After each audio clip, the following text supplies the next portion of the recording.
ನಾಳೆ ಮಧ್ಯಾಹ್ನ 12 ಗಂಟೆಗೆ ಬೆಂಗಳೂರಿನಲ್ಲಿ ಬಿ ಸರೋಜಾದೇವಿಯವರ ಅಂತ್ಯಕ್ರಿಯೆಗೆ ಕುಟುಂಬಸ್ಥರು ತೀರ್ಮಾನ ಮಾಡಿದ್ದಾರೆ. ಕನ್ನಡ ನಾಡಿನ ಹೆಮ್ಮೆಯ ನಟಿ ಚನ್ನಪಟ್ಟಣ ಮೂಲದ ಬಿ ಸರೋಜಾದೇವಿಯವರು ಮೂಲ ಕನ್ನಡಿಗರು. ಸರೋಜಾದೇವಿಯವರ ತಂದೆ ಮೈಸೂರಿನಲ್ಲಿ ಪೊಲೀಸ್ ಅಧಿಕಾರಿಯಾಗಿ ಕೆಲಸವನ್ನು ನಿರ್ವಹಿಸಿದಂಥವರು. ನೃತ್ಯದಲ್ಲಿ ಆಸಕ್ತಿ ಹೊಂದಿದ್ದರಿಂದ ಅವರು ಚಿತ್ರರಂಗ ಪ್ರವೇಶ ಮಾಡಿದ್ರು. ಚಿತ್ರರಂಗದಲ್ಲಿ ಅವರು ಯಾವತ್ತೂ ಈಜುಡುಗೆ ತೋಳಿಲ್ಲದ ಬ್ಲೌಸನ್ನು ತೊಟ್ಟಿಲ್ಲ.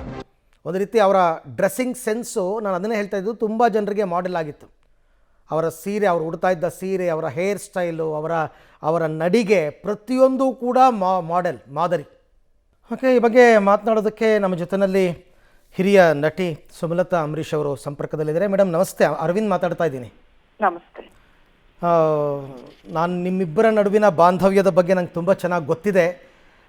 ಅಂಥ ಮೇರು ನಟಿಯನ್ನು ಇವತ್ತೊಂದು ದಿವಸ ಕಳ್ಕೊಂಡು ಇಡೀ ಭಾರತ ಚಿತ್ರರಂಗ ಬಡವಾಗಿದೆ ಅಂತ ನಾನು ಭಾವಿಸ್ತೀನಿ. ತಾವೇನು ಹೇಳ್ತೀರಾ ಮೇಡಮ್? ತುಂಬಾ ಕರೆಕ್ಟಾಗಿ ಹೇಳಿದ್ರಿ. ಅವರು ನಮ್ಮ ಚಿತ್ರರಂಗದಲ್ಲಿ ಫಸ್ಟ್ ಲೇಡಿ ಸೂಪರ್ ಸ್ಟಾರ್ ಅಂತಾನೆ ನಾನು ಭಾವಿಸ್ತೀನಿ. ಯಾಕಂದ್ರೆ ಆ ಕಾಲದಲ್ಲಿ ಆ ರೀತಿಯ ಒಂದು, ಅಂದ್ರೆ ಇಷ್ಟು ಒಂದು ಭಾಷೆಗಳಲ್ಲಿ ಪಾಪ್ಯುಲರ್ ಆಗಿತ್ತು ಫಸ್ಟ್ ಅವರೇನೆ. ಹೌದು. ಆಮೇಲೆ ಪ್ರತಿ ಒಂದು ಅವರು ಆಕ್ಟ್ ಮಾಡಿದ್ದ, ಅದು ಕನ್ನಡ ಇರ್ಲಿ, ತಮಿಳ್ ಇರ್ಲಿ, ತೆಲುಗು ಇರ್ಲಿ, ನಂಬರ್ 1 ಆಗಿದ್ರು ಅವರು. ಅಂದ್ರೆ ಸರೋಜಾದೇವಿ ಅವರ ಡೇಟ್ ಸಿಗದೆ ಇದ್ರೆ ಅವರು ಬೇರೆ ಅವ್ರನ್ನ ಡೇಟ್ಸ್ಗೆ ಅಪ್ರೋಚ್ ಮಾಡ್ತಿದ್ದ ಕಾಲ ಅದು. ಅಷ್ಟು ಪಾಪ್ಯುಲರ್ ಆಗಿ, ಅಷ್ಟು ಸಕ್ಸಸ್ಫುಲ್ ಆಗಿ, ಅಷ್ಟು ಒಂದು ಬ್ಯೂಟಿ ಆಗಿ ಅವರು ಆ ಟೈಮಲ್ಲಿ ರೂಲ್ ಮಾಡಿದವರು ಇಂಡಸ್ಟ್ರಿನ.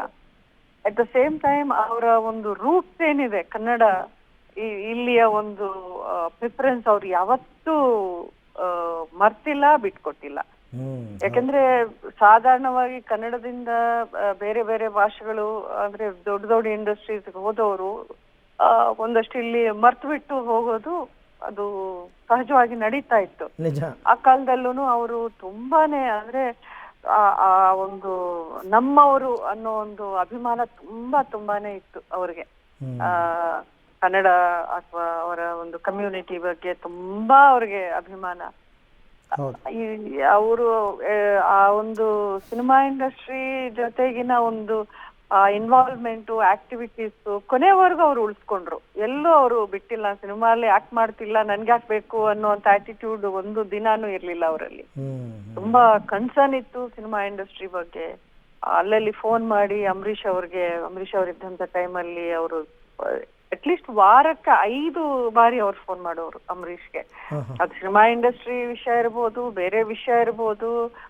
ಮಂಡ್ಯದಲ್ಲಿ ನಡೀತಾ, ಅವರು ಮಂಡ್ಯದವರೇ, ಮಂಡ್ಯ ರೂಟ್ಸ್ ಅನ್ನೋದು ಅವ್ರಿಗೊಂದು ಇದ್ದಿತ್ತು.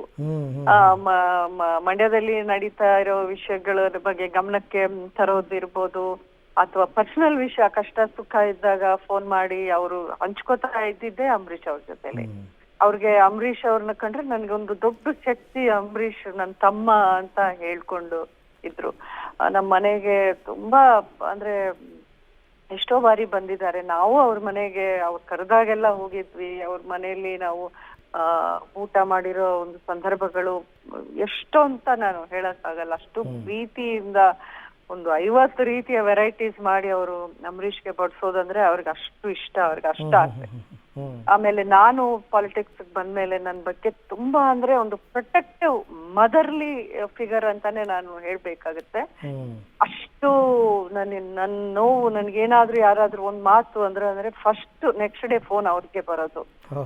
ಹೆಂಗ್ ಬೈಯೋರು ಅಂದ್ರೆ ಆ ಹೇಳಿರೋರ್ನ ಏನೋ ಅವ್ರಿಗೆ ಬೈದಂಗೆ ಅಷ್ಟು ಕೋಪದಿಂದ ಅವ್ರು ಬೈಯೋರು. ಹೆಂಗೆ ನನ್ ಸುಮಾ ಬಗ್ಗೆ ಅವ್ರು ಆ ರೀತಿ ಮಾತು ಹೇಳಕ್ಕಾಗತ್ತೆ ಅನ್ನೋ ರೀತಿಯಲ್ಲಿ ಅವರು ಬೈತಾ ಇದ್ರು. ಆಮೇಲೆ ತುಂಬಾ protective, she was very protective about me also. Ambareesh ಇಲ್ಲ, ಈಗ ನನ್ನ ತಮ್ಮನ್ನ ನಾನು ಕಳ್ಕೊಂಡು, ನನ್ನ ದೊಡ್ಡ ಶಕ್ತಿ ನಾನು ಕಳ್ಕೊಂಡೆ. ಅಂಬರೀಷ್ನ ನಾನು ಮುಖ್ಯಮಂತ್ರಿಯಾಗಿ ನೋಡೋಕ್ ಅವ್ರು ಯಾವಾಗ್ಲೂ ಅನ್ನೋರು. ಅಂಬರೀಷ್ನ ನೋಡಿದಾಗೆಲ್ಲ ನನ್ನ ತಮ್ಮ ಮುಖ್ಯಮಂತ್ರಿ ಸ್ಥಾನದಲ್ಲಿ ನಾನು ನೋಡ್ಬೇಕು ಅಂತ ಅವ್ರು ಹೇಳೋರು. ಬಟ್ ಇವತ್ತು ಆ ವಾಯ್ಸ್, ಆ ಫೋನ್ ಅವರೇ ಮಾಡ್ತಿದ್ರು ನನಗೂನು. ಒಂದು 2 ಸತಿ ಫೋನ್ ಎತ್ತಿಲ್ಲ ಅಂದ್ರೆ 3ನೇ ಬಾರಿ ಬೈಯೋರು. ಯಾಕಮ್ಮ ನನ್ ಫೋನ್ ಎತ್ತಲ್ವಾ ಅಂತ. ಇಲ್ಲಮ್ಮ, ನಾನು ಎಲ್ಲೋ ಮಂಡ್ಯದಲ್ಲಿದ್ದೆ, ನೋಡಿಲ್ಲ ಅಂದ್ರೆ ಆಮೇಲೆ ಸರಿಯಾಗೋರು. ಎಷ್ಟು ಕಷ್ಟ ಇದ್ರೂನು ನಮ್ಮ ಅವ್ರ ಕಾಲ್ ನೋವಿತ್ತು, ಸ್ವಲ್ಪ ಹುಷಾರಿರ್ಲಿಲ್ಲ. ಆಗ್ಲೂನು ನಾನ್ ಕರೆದಾಗೆಲ್ಲ ನಮ್ಮ ಮನೆ ಫಂಕ್ಷನ್ಸ್ಗೆ ಅವರು ಬಂದು ಅಟೆಂಡ್ ಮಾಡಿದ್ದಾರೆ, ಟೈಮ್ ಸ್ಪೆಂಡ್ ಮಾಡಿದ್ದಾರೆ. ಆಮೇಲೆ ನಮ್ ಫ್ರೆಂಡ್ಸ್ ಅವ್ರಿಗೆ ಯಾರಿಗೂ ಗೊತ್ತಿರಲ್ಲ, ಅವ್ರನ್ನೂ ಅಷ್ಟು ಚೆನ್ನಾಗಿ ಪರಿಚಯ ಇದ್ದಂಗೆ ಒಂದು ಅಭಿಮಾನದಿಂದ ಅವ್ರು ಕರೆದು ಕೂರ್ಸು ಮಾತಾಡಿ, ಅಂದ್ರೆ ಆರ್ಟಿಫಿಶಿಯಾಲಿಟಿ ಇರ್ಲಿಲ್ಲ. ಏನೋ ಯಾರನ್ನೋ ಒಂದು ಮೆಚ್ಚಿಸ್ಬೇಕು ಅಥವಾ ಇಂಪ್ರೆಸ್ ಮಾಡ್ಬೇಕು ಅನ್ನೋ ಉದ್ದೇಶ ಅಲ್ಲ. ಅವ್ರ ಓಕೆ, ಧನ್ಯವಾದ ಸುಮಲತಾ ಅಂಬರೀಶ್ ಅವರಿಗೆ. ಥ್ಯಾಂಕ್ ಯು ಇಲ್ಲಿ ತನಕ ಪಬ್ಲಿಕ್ ಟಿವಿ ಜೊತೆ ಮಾತನಾಡಿದ್ದಕ್ಕೆ.